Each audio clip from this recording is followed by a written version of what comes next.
¿Qué tal amigos?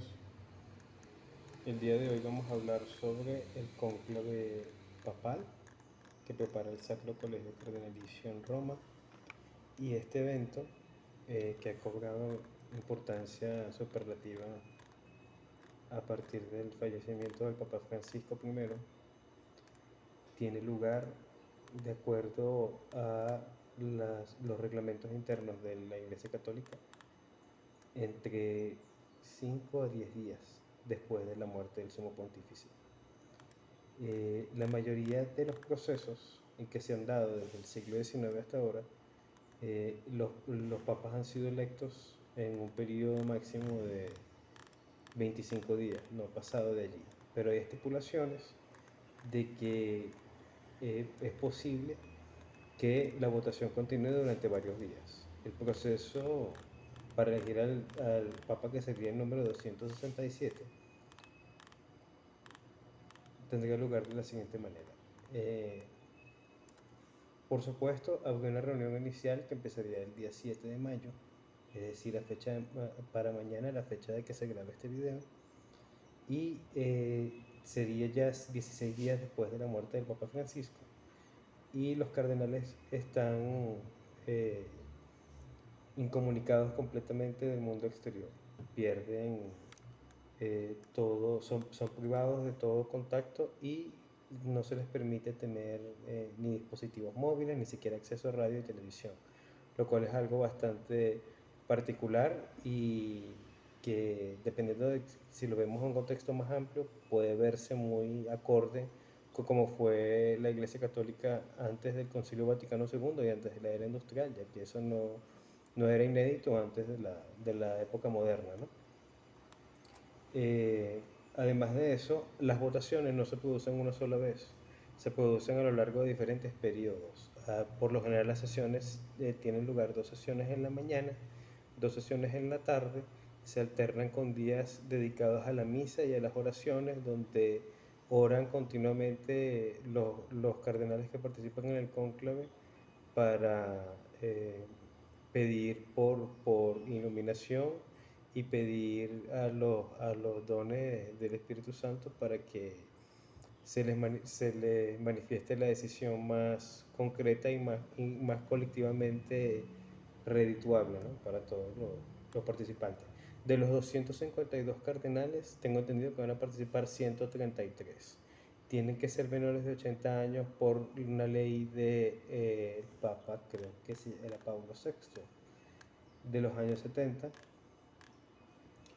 que prohibía a los cardenales de mayor edad participar, y sin embargo, si hay cardenales muy enfermos que no pueden asistir, se designa un equipo en pleno balotaje de 3 cardenales llamados infirmari, que son los que compilan los votos de estos cardenales indispuestos y los someten también al balotaje.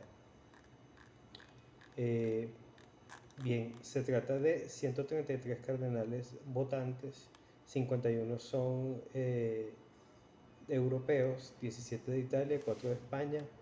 En América del Sur hay 17, el resto de los 37 americanos están distribuidos fundamentalmente en Norteamérica. En Asia hay 23, de África hay 18 y de Oceanía hay 4.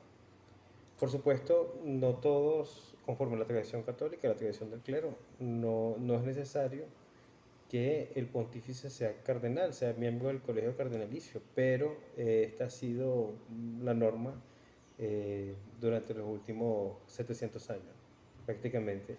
Y de manera más rigurosa desde la década de 1840 hasta la época moderna, los últimos 12 cónclaves, que ha sido la etapa contemporáneamente, la etapa más estable de la Iglesia y del Vaticano.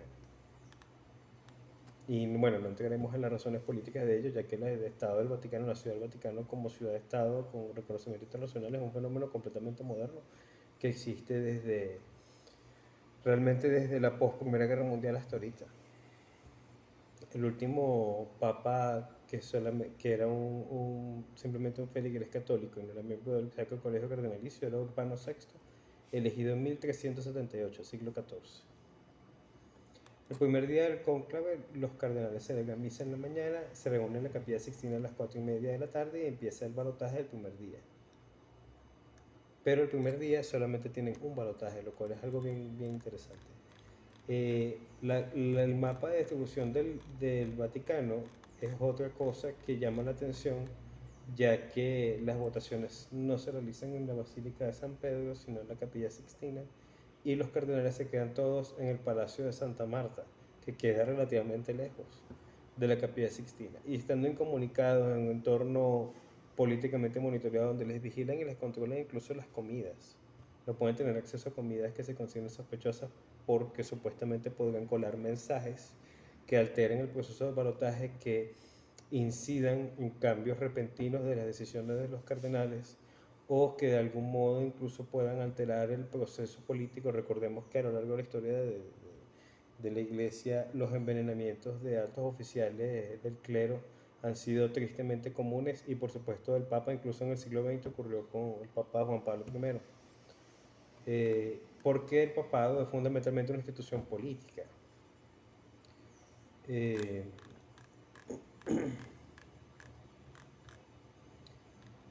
Incluso, bueno, se hace mucho hincapié en eso en todos los portales de noticias, de que no existe el Wi-Fi está completamente desactivado durante ese proceso.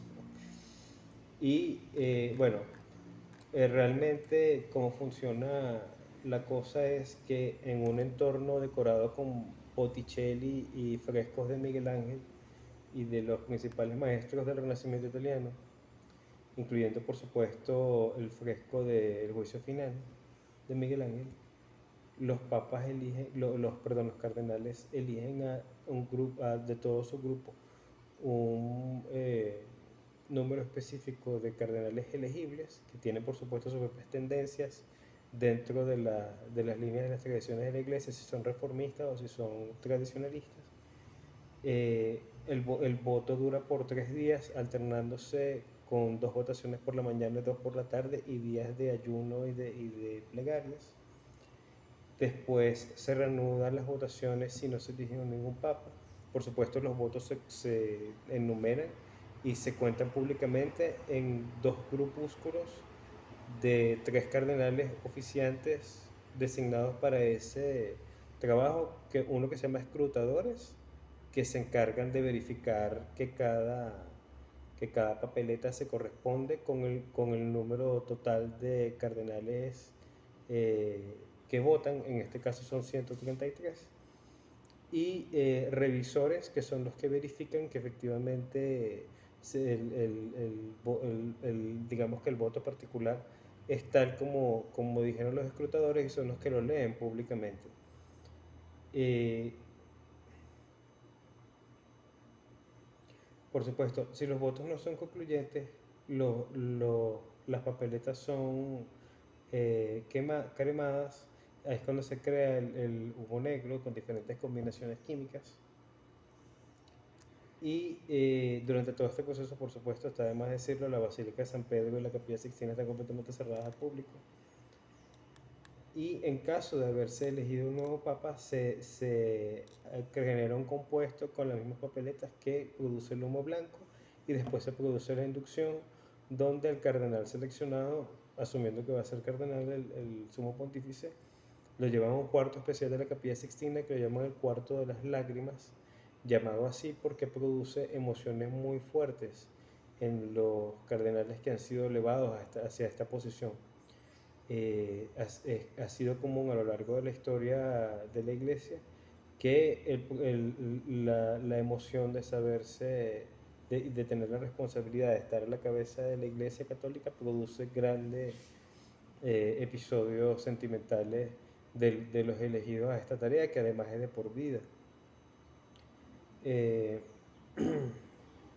Después de eso se hace el anuncio oficial llevado por el diácono del Colegio Cardenalicio y el caperlengo, que es el jefe de los cardenales en ausencia del Papa, y allí es cuando hace su aparición en el balcón de la Capilla Sixtina. Entonces, esto es, bueno, hay un dato aquí que me pareció interesante: 2 cardenales indispuestos, el de Valencia y el de Nairobi, Hay mucha sensibilidad en este cónclave por la causa de los cristianos en África, de los católicos en África, que sufren a causa de la escalada de los movimientos salafistas, específicamente Boko Haram. Así que habrá que observar de cerca y cómo los verdaderos escrutadores del Colegio Cardenalicio el proceso para designar un nuevo papa. Esto ha sido todo. Pronto haremos un especial también sobre los candidatos más sonados para la elección y todos otros aspectos que puedan ser relevantes. Si quieres pedir otro tema, puedes dejarlo en los comentarios. Justamente se han hecho algunas comparaciones interesantes entre el secretismo del Sacro Colegio Cardenalicio para llevar a cabo un conclave papal y medidas tomadas por servicios de inteligencia más regulares. Sería interesante un estudio sobre eso.